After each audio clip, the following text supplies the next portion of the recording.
In the blood-soaked fields of Europe, where empires clashed and millions perished, a new kind of warrior was born, not of flesh, but of steel, not driven by courage alone, but by gears and fire.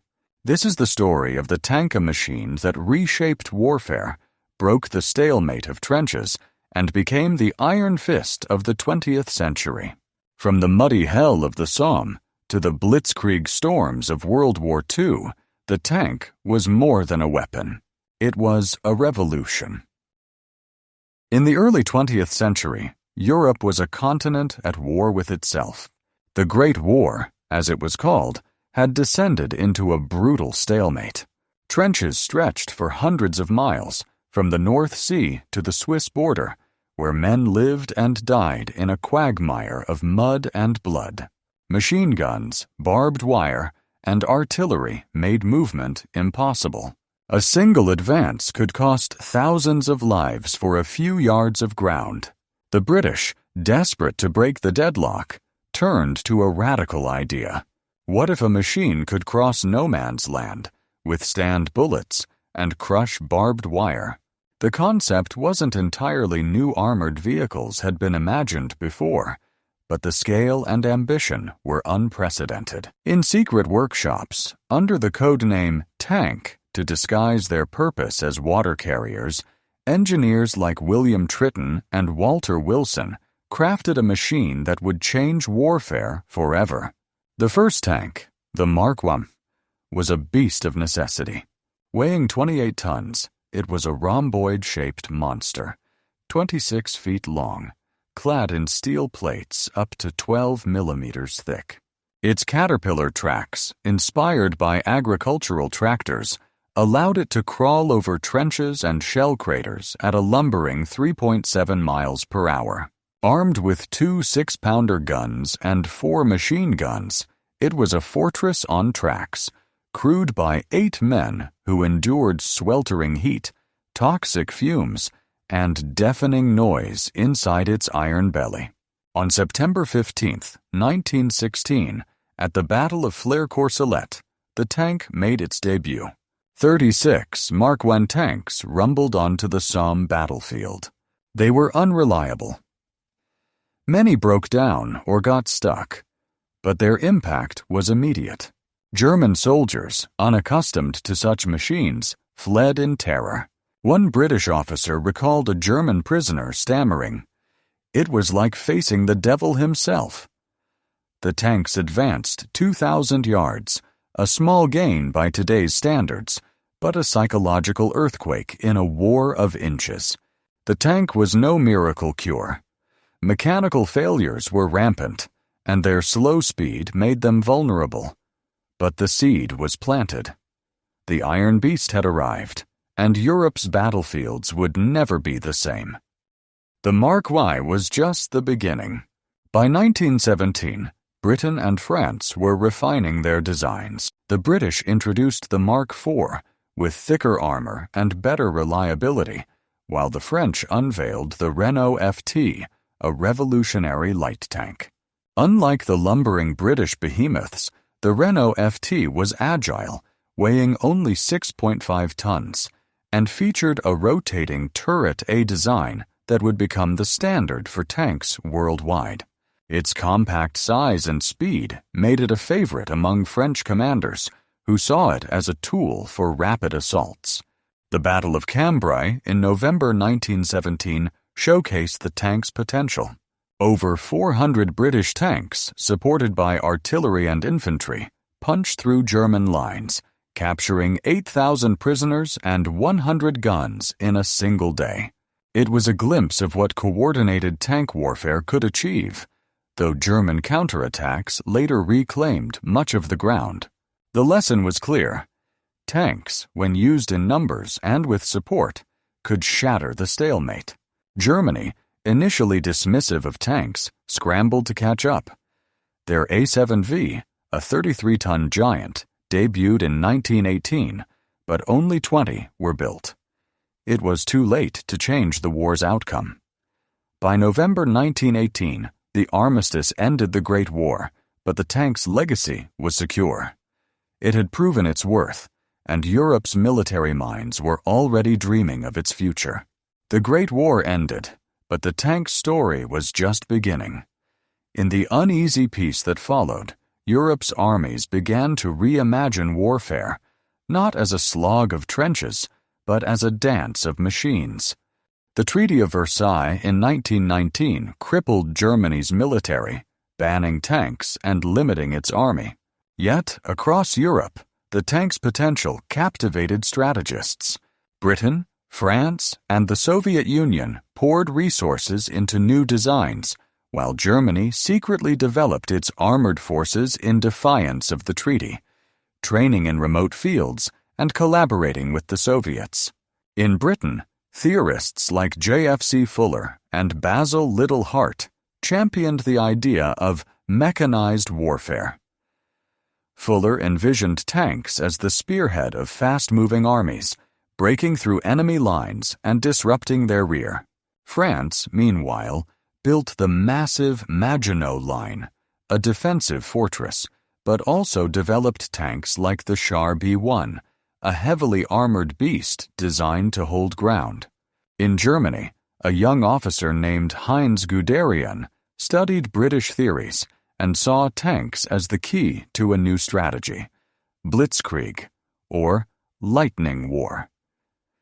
Guderian believed tanks, combined with aircraft and motorized infantry, could overwhelm enemies with speed and surprise.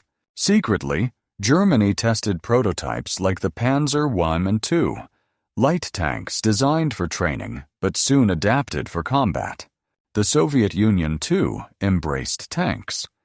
Inspired by the Renault FT, they developed the T-26, a versatile light tank produced in thousands. By the 1930s, Europe was a laboratory of armored innovation, each nation preparing for a war they hoped would never come. The tank was no longer an experiment. It was a promise of power, a machine that could tip the scales of war. As Europe drifted toward conflict, the stage was set for the tank's greatest test. On September 1st, 1939, German panzers roared into Poland, heralding the start of World War II. The Panzer III and I-4, though outnumbered by Polish cavalry and infantry, were used with devastating precision. Guderian's Blitzkrieg doctrine concentrated tank attacks, supported by Stuka dive bombers and motorized troops overwhelmed Polish defenses in weeks. Europe watched in awe and horror as Poland fell. In May 1940, Germany turned west. The invasion of France showcased the tank's dominance. Over 2,500 German tanks, including the Panzer III with its 37mm gun, smashed through the Ardennes, bypassing the Maginot Line. France's Char B-1 and Saumur S-35 tanks were superior in armor and firepower, but poor tactics and communication doomed them. German panzers encircled Allied forces at Dunkirk, forcing a desperate evacuation. By June, France surrendered. The tank was now the king of the battlefield. Britain, isolated, scrambled to bolster its armored forces, producing the Matilda II, a heavily armored but slow tank.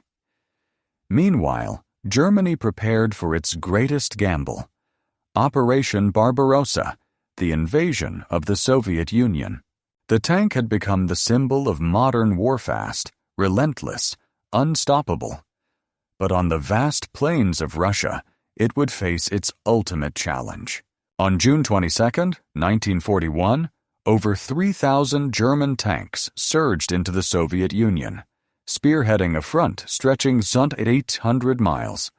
The Panzer Super, now equipped with a 75mm gun, and the new Panzer III variants tore through Soviet lines. Early victories were staggering. Hundreds of thousands of Soviet troops were encircled and captured. But the Soviets had a surprise. The T-34. The T-34 was a masterpiece. Its sloped armor, up to 45mm thick, deflected enemy shells, while its 76mm gun outmatched most German tanks. Fast, reliable, and produced in vast numbers, the T-34 shocked the Germans. At the Battle of Brody in June 1941, T-34s held their own against superior numbers, foreshadowing the brutal war of attrition to come. As winter set in, German tanks bogged down in mud and snow. The T-34, designed for harsh conditions, kept fighting. By 1943, at the Battle of Kursk, the largest tank battle in history, over 8,000 tanks clashed. The Soviet T-34 and KV-1 faced Germany's new heavyweights, the Panzer and Tiger. The Panzer, with its 75 mm gun, and the Tiger, with its 80 mm gun and 100 mm armor, were formidable, but their complexity and cost limited their numbers. The T-34's simplicity and mass production turned the tide. Kursk was the tank's crucible. Steel giants clashed, and the Soviet Union's industrial might prevailed. The tank, once a German weapon of conquest, became the tool of their defeat. On D-Day, Allied tanks like the American M4 Sherman and British Churchill landed in Normandy. The Sherman, with its 75 mm gun and reliable engine, was no match for the Panther or Tiger one-on-one, but its numbers over 50,000 produced overwhelmed German forces.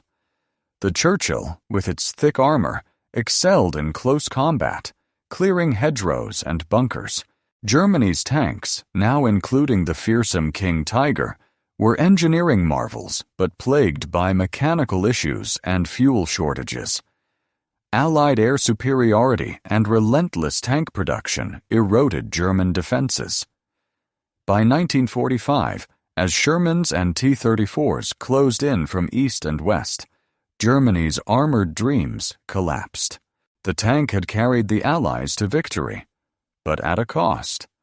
Millions lay dead, and Europe's cities were rubble. The Iron Beast had reshaped the continent and the world. The tank's role in 20th century Europe was transformative. From the Mark I's clumsy debut to the T-34's industrial triumph, tanks defined how wars were fought.